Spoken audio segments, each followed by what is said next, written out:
Ok, vamos seguir aqui com a correção comentada das provas do primeiro exame de qualificação da UERJ 2019-20. Antes, eu vou fazer uma pequena observação sobre a questão anterior, que eu achei que merecia uma visão um pouco mais aprofundada. Foi a questão 4, né? E me parece que a colocação que a banca fez foi uma colocação que fez uso do que se chama de uma falácia de destaque. Né? A falácia de destaque é quando você tem algo mais complexo, aí você sublinha, você destaca só aquilo que te interessa e chama atenção para aquilo como se só aquilo existisse, mas não é assim. O que nós devemos ter em relação ao mundo é uma visão sistêmica. Por que uma visão sistêmica? Porque o mundo não é simples, o mundo ele é mais complexo. Né? Você não tem uma situação em algo do tipo, como foi apresentado, ele saiu do Acordo de Paris, então haverá mais CO2 e o presidente é ruim. Não é apenas isso. Né? Na verdade, aqui está sendo apresentada uma sequência causal. Como se as coisas fossem assim, isso causa aquilo, que causa aquilo, causa aquilo outro e acabou. Não é dessa forma como está aqui. Em geral, existem interligações, né? Os diversos fenômenos, os diversos fatos, aspectos, ainda mais de algo complexo como a economia, o bem-estar, a segurança de um país, existem muitos fatores interligados. Então vamos dar uma olhada. Digamos que uma das causas de emissão, né, uma das fontes de emissão de CO2 nos Estados Unidos seja a indústria de carros. Beleza, então vamos ter que fazer uma redução do CO2. E digamos que para os países desenvolvidos, essa redução de CO2 tem que ser muito maior do que a dos países não desenvolvidos, como por caso os Estados Unidos. Então veja bem o que acontece. Digamos que eles tenham que paralisar fábricas ou mesmo fechar fábricas, porque elas são muito antigas, muito poluidoras, eu tenho que pará-las para fazer reformas. Então haverá uma paralisação na produção de parte dos carros, por exemplo. Isso causará o quê? Quando os carros deixam de ser produzidos, há pessoas que vão perder o emprego. Havendo menos carros, o preço deles tende a aumentar, é oferta e demanda. Com isso, eles vão ter que importar carros de outros países, né, do exterior. Olha só o que aconteceu. Os Estados Unidos são obrigados a produzir menos carros, americanos são desempregados. Então, como o preço dos carros sobem, as pessoas começam a procurar carros mais baratos importados. Aí o que acontece? Surgem fábricas e empregos no exterior. Então, a coisa não é tão simples quanto a questão quis demonstrar. E são coisas desse tipo que estão envolvidas muitas vezes em decisões internacionais e a mídia destaca o que lhe interessa. Mostra uma parte da questão, mostra uma outra. Então, vamos mudar aqui de cor.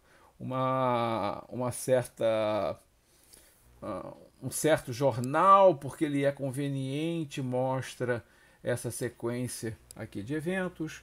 Um outro jornal já vai mostrar esta outra sequência de eventos aqui.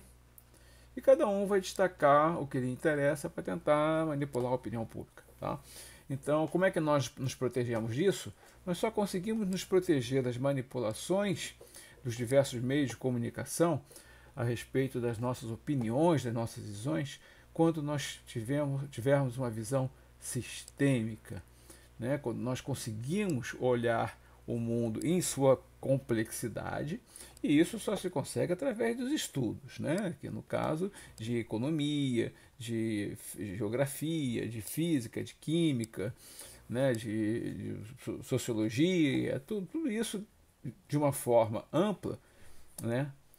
Esse conjunto de conhecimentos, quando você une isso aqui tudo, você adquire uma visão sistêmica que te permite entender melhor a realidade e até descobrir quando estão tentando te manipular, destacando uma única sequência de eventos, quando na realidade não é bem assim. Tá? Então, essa foi uma observação sobre a questão anterior, a 4, e vamos partir para a 5. A gente não vai nem perder muito tempo com a 5, né? Porque esta prova está bastante simples. Isso aqui é uma questão que seria típica de ensino fundamental, ali pelo quinto ano, né? Quando se aprende litro, quando se aprende as operações fundamentais, né? Então vamos lá. Então, como sempre, para escovar os dentes é necessário 1 litro de água, beleza. Nós devemos nos acostumar a separar os dados que a gente vai utilizar para o problema à medida que eles forem aparecendo, né? Então, 1 litro de água por escovação. Caso a torneira ficasse aberta, serão gastos 11 litros, havendo desperdício de 10. Tá. Então, nós temos 10 litros de desperdício por escovação e 11 litros no total. Tá? Ok, temos aqui os dados do problema. Considere a família de 4 pessoas, então temos uma família de 4, que escova os dentes 3 vezes ao dia. Então, escova os dentes 3 vezes ao dia. A gente já sabe que isso aqui vai ser uma explicação, então já vai escrevendo logo. Mantendo a torneira aberta. Então, uma das condições do problema é que se permanecer aberta, serão gastos 11 litros. Né? Então, a gente já sabe que haverá 11 litros, sendo 1 o necessário e 10 desperdício. Em 365 dias, o desperdício. Aqui a gente precisa sempre destacar. Não precisamos copiar à parte os dados e não precisamos apenas copiar os dados para torná-los mais organizados, mas devemos destacar os comandos. Então perceba, está perguntando o desperdício. Isso significa que eu vou usar 10 litros, não 11. Então são 4 pessoas, escovam os dentes 3 vezes ao dia e vão desperdiçar cada um deles 10 litros em cada escovação e está se pedindo como vai ser isso ao longo de 365 dias. Tá, elementar, né? A gente vai fazer 3.650 vezes 12 e vamos encontrar 4.800, né?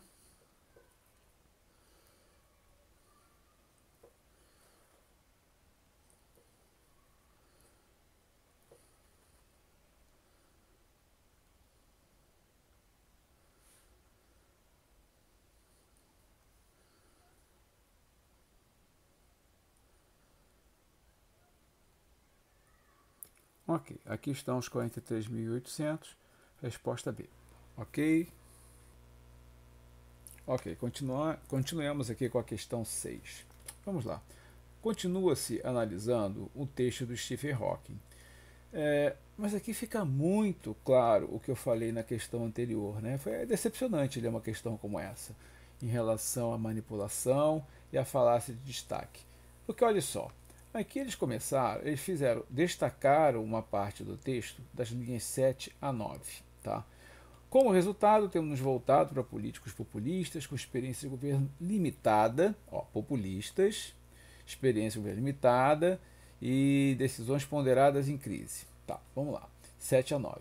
Como o assunto começou fazendo uma comparação entre Obama e Trump, dizendo que Obama colocou os Estados Unidos no acordo, na Conferência de Paris, e o Trump tirou, claramente tenta-se fazer uma colocação de que Stephen Hawking estaria falando do presidente Trump.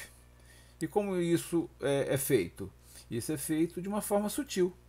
Eles nem dizem que estão fazendo isso, nem dizem que não estão. Simplesmente eles colocam uma comparação de Obama com Trump e depois colocam esse trecho aqui, pequeno, destacado, como resultado temos nos voltado para políticos populistas, dando a impressão de que ele está falando de Trump. Mas se vocês olharem a partir da linha 4, vocês vão ver o seguinte. Aqui, aquilo a que Stephen Hawking se refere é o mundo. Ele está olhando para o mundo e vendo no mundo uma instabilidade política. Eu não sei de estabilidade política nos Estados Unidos, como está ocorrendo na Venezuela, Coreia e em muitos outros lugares. Eu vejo que os Estados Unidos têm 2 partidos majoritários e que a cada eleição a coisa funciona democraticamente pelo voto e os presidentes são eleitos e assumem, e ficam 4 anos, e ficam 8 e assim vai. né?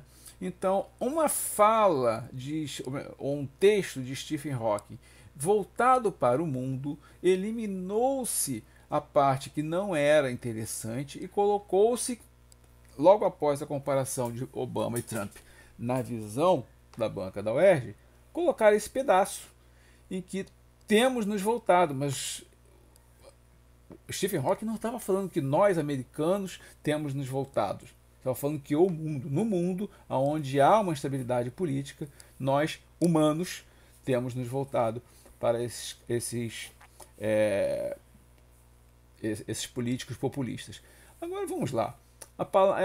Boa parte dessas manipulações, como eu falei um pouco antes, se baseiam na falta de preparação das pessoas, até na falta de conhecimento do que significam as palavras. Então, embora quase todo mundo saiba que eu tenho uma noção de que populismo é uma coisa ruim, e foi colocado aqui de uma forma que dá a entender que o Trump é populista, mas se vocês forem ver no dicionário, populismo é uma ação política que se direciona aos menos favorecidos, de menor poder aquisitivo e pregando defesa do povo e assistencialismo. Olha só, quando a gente lê isso aqui e a gente sabe que o Trump é um milionário ou um bilionário, empresário de sucesso, etc, etc, e que quem praticava assistencialismo, né, foi o Obama com seu Obamacare, o que nós vemos no Brasil de bolsa isso, bolsa aquilo, etc, e mãe do PAC, pai dos pobres e coisas desse tipo. Aqui é que nós temos muito assistencialismo, né? Aqui é que nós temos populismo, gente fingindo estar em defesa do povo. E que eu saiba, o Trump nunca fingiu ser um cara do povo. A gente não vê o Trump no meio da rua comendo pastel e andando de trem, né? Então vamos lá. Então, feita essa explicação com relação ao que está aqui, aí nós chegamos aqui embaixo. No trecho acima, Stephen Hawking faz uma afirmação, tá dizendo que esta afirmação aqui sobre populismo e má escolha de políticos, que essa afirmação, o conteúdo dela se desdobra em 5 frases subsequentes.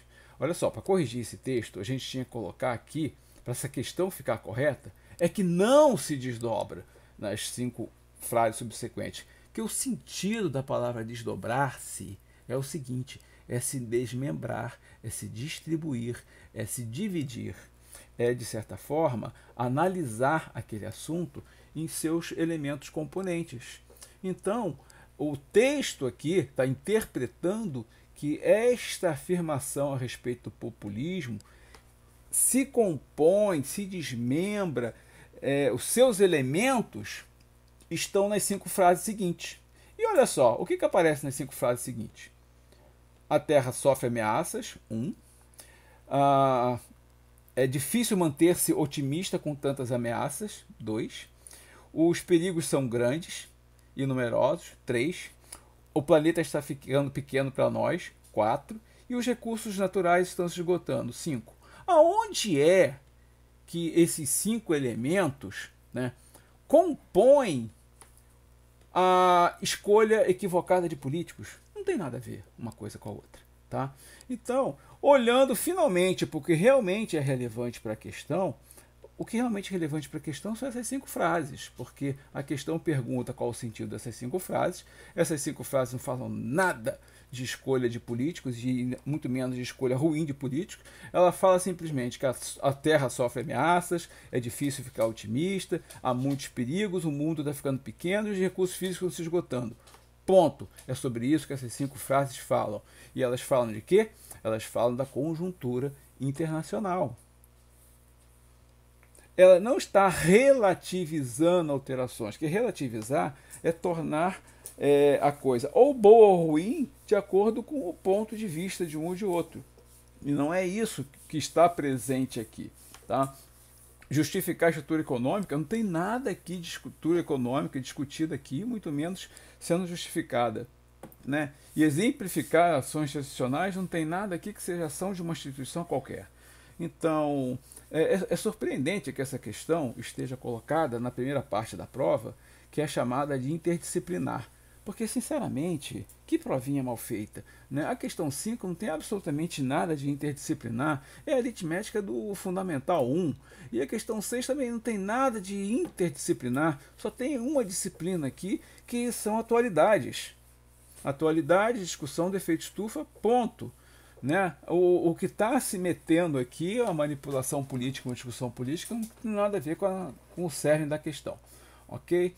Então, esse vídeo eu vou encerrar aqui, né, nessas três questões, né, numa revisão rápida da 4 e análise da 5 e da 6.